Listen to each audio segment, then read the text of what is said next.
A esta hora de la mañana llegan las conversaciones que importan en Cuatro Cabezas. Y hemos comentado en este micrófono sobre la crisis que se vive, la crisis educacional que se vive en la región de Atacama. Van 50 y tantos días sin clases de un grupo de establecimientos con miles de alumnos que no han podido llegar al aula por problemas de infraestructura que fueron denunciados por los profesores que se encuentran en paro. Para conversar de esto y ver las posibles soluciones, estamos al teléfono con la subsecretaria de Educación, Alejandra Arratia. Subsecretaria, muchas gracias por recibir este llamado. Muy buenos días. Muy buenos días, Quique. Muchas gracias a ustedes por conversarlo. Siempre es importante poder profundizar un poco en lo que hay a la base de estos temas, ¿no? Sí. Oiga, titula el Mercurio hoy día, critican tardía respuesta del Mineduc.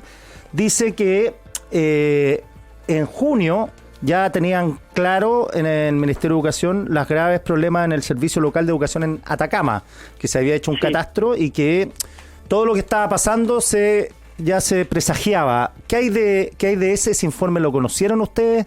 ¿Qué me cuenta la versión del Mercurio? Sí. A ver, lo que pasa es que, de hecho, esto viene desde antes de junio, Quique. Mira, al director ejecutivo titular de este servicio local en el fondo comienza el sumario de remoción en marzo del 2022, o sea, apenas asumió el gobierno, considerados los antecedentes, se comienza en ese momento un sumario de remoción que de hecho todavía sigue en curso. Los procesos para remover estos cargos son procesos complejos y hubo una auditoría el año pasado. Yo llegué en marzo de este año, me tocó viajar a la zona, mira, te diría a fines de marzo, no me acuerdo si fue el 27 o el 28, y ahí uno de los compromisos que se tomó en el acuerdo que hicimos con el Colegio de Profesores, de hecho en ese momento, fue pedir un sumario. Ese sumario se pidió, se ordenó, digamos, y efectivamente llegaron las conclusiones. Ahora, esto es importante considerar que todos estos procesos tienen de alguna manera procedimientos y debido proceso establecido. Entonces lo que uno hace cuando se recibe un sumario de ese tipo es que se le manda a la institución involucrada, en este caso el servicio local, se le da tiempo para que responda, se le pide tomar acciones. El servicio local de hecho responde con un plan de trabajo, que luego ese plan de trabajo es el que se analiza, se toman esas conclusiones. Nosotros hemos estado monitoreando los compromisos que se asumieron en ese plan de trabajo y también en base a eso la división jurídica del ministerio, que es la responsable de derivar estos casos, toma la decisión de que, considerando los antecedentes que había en la auditoría y en la respuesta también de lo que se responde desde el servicio local, se envían todos los antecedentes a 3 instituciones que son las correspondientes, en rigor: a la Contraloría General de la República, al Ministerio Público y al Consejo de Defensa del Estado. Ya, ¿y por qué eso? Pero lo que quiero explicarte es que son procedimientos que, en el fondo son procesos que tienen procedimientos. Uno no puede actuar sin el debido proceso para estos casos. Ya, pero ¿había presagio de que iba a ocurrir lo que ocurrió, por lo que usted comenta? O sea, efectivamente, cuando uno pide un sumario de este tipo es porque tiene antecedentes de que algo está ocurriendo, ¿no? Y tú pides investigar. De hecho, cuando yo fui en marzo, ahí lo que se señalaron fue varios temas que le preocupaban a los actores y por lo mismo nosotros instruimos un sumario. O sea, en rigor, lo que nosotros hacemos es recomendar o solicitar a la Dirección de Educación Pública que evalúe esta situación. La Dirección de Educación Pública es la que pide al Ministerio de Educación hacer un sumario. Ya, y el plan que se va a implementar o que se está implementando ahora, ¿no se podría haber implementado antes? Digo, los problemas de infraestructura en los colegios, que es lo que alegan los profesores. Sí, es que se viene implementando, esto es bien importante. De hecho, piensa, cuando yo fui en marzo, ahí había problemas, teníamos de hecho en ese momento, había establecimientos que estaban con problemas sanitarios desde la Serenia de Salud, estaban con orden de cierre y efectivamente se implementaron medidas. Lo que en el fondo, lo que quisiera yo explicar es que esto es un problema complejo. Mira, quizás vale la pena aquí, que no sé si esto es un tema complejo, pero vale la pena retroceder un poquito. Sí. Estamos de hecho comenzando la implementación, si uno lo mira como en largo plazo, ¿no? Llevamos 5 años, pero son 70 servicios locales los que se van a implementar en todo el país. Llevamos 11. Esta es una reforma de alta complejidad.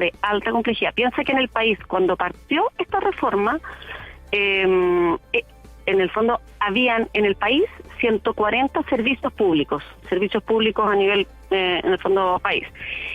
Cuando termine esta reforma vamos a tener 211 en rigor, porque con esta reforma se están creando 71 servicios públicos nuevos. La Dirección de la Educación Pública, la que es nacional, y 70 servicios públicos, o sea, servicios locales a lo largo del país. Entonces la complejidad de esto es enorme, es muy grande, y también lo que busca esta reforma es hacerse cargo de un sistema que venía desde hace mucho tiempo debilitándose progresivamente. Cuando uno ve, no sé, gráficos de los últimos 50 años, como por ejemplo bajó la matrícula y bajaron las condiciones de los de los establecimientos públicos en el contexto de municipalización, digamos, es brutal, es brutal. Ese es el diagnóstico, y aquí es bien importante. Ese es el diagnóstico que hubo a la base de la discusión que hubo en el Congreso. Esta no es una reforma que sea como una iniciativa como programática de un gobierno. Esta es una ley que se discutió en el Congreso, que se discutió largamente por 2 años. Y se aprobó, de hecho se aprobó de modo bastante transversal. Entonces es importante entender que, bueno, nos estamos haciendo cargo como país, ni siquiera solo como gobierno, por cierto como gobierno, pero como país tomamos un camino que fue cambiar la estructura de la educación pública. Y esto implica hacerse cargo de un desafío que es grande. En este servicio local en particular, Atacama, había una situación bien acumulada de complejidades, de dificultades. De hecho, voy a poner un ejemplo puntual. En Tierra Amarilla hubo 2 alcaldes que fueron procesados por la cantidad de recursos que no llegaron a educación. Entonces, bueno, hacerse cargo de esto sin duda es complejo. No estoy, y quiero ser súper clara, no estoy diciendo que es normal. Lo que estoy diciendo es que para poder hacernos cargo de esto necesitamos hacerlo, yo te diría con 2 condiciones. La primera es con perspectiva de políticas de Estado. Y la segunda es entendiendo que estas son cosas que requieren trabajarlas en profundidad, porque no son automáticas, ¿no?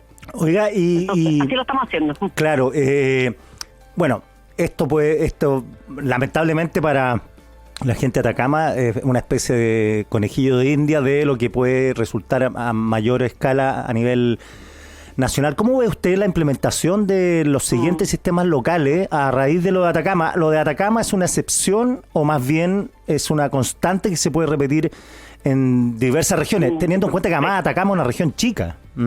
Sí. Mira, Atacama, te diría 2 variables en esto. Lo primero es que Atacama no fueron los primeros. Los primeros, de hecho, fueron 2 que se crearon. Los primeros creados fueron Barrancas, que considero aquí en el fondo en la región metropolitana, Lo Prado, Cerro Navia y Pudahuel, esas 3 comunas, y el segundo fue el de Puerto Cordillera, que es en Andacollo y Coquimbo, en la 4ª región. Luego, de hecho, en la región de Atacama, el primero que se creó fue Huasco, el segundo que se creó fue Atacama, y Huasco, de hecho, estando ahí en la misma región, uno para el norte, podríamos decir, de Copiapó, y otro hacia el sur, Huasco funciona bastante bien, bastante bien. Ahora, quiero decir, de los 11 que tenemos, en distintos servicios locales hay desafíos, hay problemas. Esto es una ley que es compleja y por lo tanto, como todo proyecto, o sea, como todo cambio, tiene desafíos. El punto es que en Atacama se juntan, yo te diría que es un servicio local como bien excepcional en términos de que se juntan distintos desafíos, distintos problemas. Yo te diría que sin duda es el que tiene más desafíos que abordar y bueno, y por eso lo estamos haciendo. De hecho, yo, bueno, voy despegando prontito, me voy a la región, lo hemos estado monitoreando muy cercamente. Es un servicio que además se traspasó en pandemia. Piensa que este es un servicio local que se creó en 2020. Imagínate, partió en pandemia y se traspasó en 2021. Entonces, y además también otra variable, que era la segunda que te había hecho al principio 2, la primera es como el cronograma de cómo han ingresado y cómo se han ido configurando, pero la segunda es que también cuando se legisló, de alguna manera se definió partir por aquellos que tenían situaciones más críticas.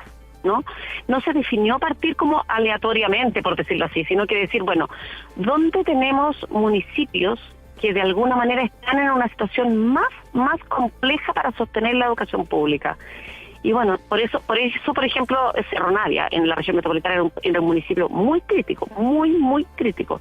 Y en la región de Atacama, efectivamente, el servicio local de Atacama, en particular, por ejemplo, Tierra Amarilla. Tierra Amarilla tenía una situación muy compleja, donde ha tenido además pérdida de clases, quiero decir, de modo muy sostenido en los últimos años. Desde el 2015 en adelante ha tenido una gran como permanencia de pérdida de clases, lo cual, lejos de naturalizarlo, lo que queremos es que haga un llamado de urgencia. Por eso nosotros ahora estamos ya hay un programa que está avanzando. Nosotros ya se ha ingresado con trabajo a los establecimientos educacionales en 14 establecimientos.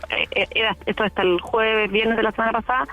El fin de semana los equipos trabajaron todo el fin de semana y entre lunes y martes vamos a ingresar a un gran grupo de establecimientos. Y por lo tanto la idea es poner a los niños, niñas, jóvenes al centro y retornar a clases el jueves 2 de noviembre. Ya, o sea, esta semana estarían volviendo los estudiantes a clase, obviamente que tienen que estar los profesores en los establecimientos. Eso es lo que nosotros estamos pidiendo. Nosotros, a través de la Secretaría Regional Ministerial de Atacama, se presentaron lineamientos para el retorno a clase, un plan de retorno, y esto, por cierto, tiene que ser eso trabajado con las y los docentes, los equipos directivos. Nosotros tenemos trabajo fuerte en la región. Ojo que el servicio local, estos son como de alguna manera planes que se hacen con el servicio local. El servicio local nos presentó el jueves de la semana pasada un plan que tenía como una forma de acompañamiento a los niños de octavo básico, de cuarto medio y a todos los niños que están en el programa PIE, ¿no?, de integración educativa. Ese plan fue aprobado por la Seremía y junto con aprobarlo se le señaló que era importante que se presentara un plan para el retorno y para la continuidad de todos los niños. No puede ser que nos concentremos, está bien que uno defina, es prioritario octavo básico, cuarto medio, los niños PIE, pero los niños del resto de la trayectoria escolar también necesitan recuperar su trayectoria, volver a clases, ¿no? Y por eso se les mandó este documento que tiene orientaciones, que les da de hecho recomendaciones, por ejemplo, cómo hacer el diagnóstico, de en qué etapa del aprendizaje están, dónde quedaron, cómo vamos a priorizar este año, cómo se va a priorizar el próximo. ¿Y van a tener clases hasta enero?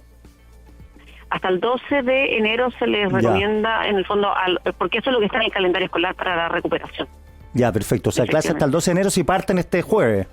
Exactamente, este jueves 2 de noviembre. Ya, vamos a estar siguiéndole la pista, subsecretaria, al tema. No, por favor, y siempre disponibles para conversar, Quique. Este es un tema que además es importante poder conversar un poco más en profundidad, así que feliz de tener estos espacios. Muchas gracias y buen viaje. Muchísimas gracias, nos vemos, hasta luego.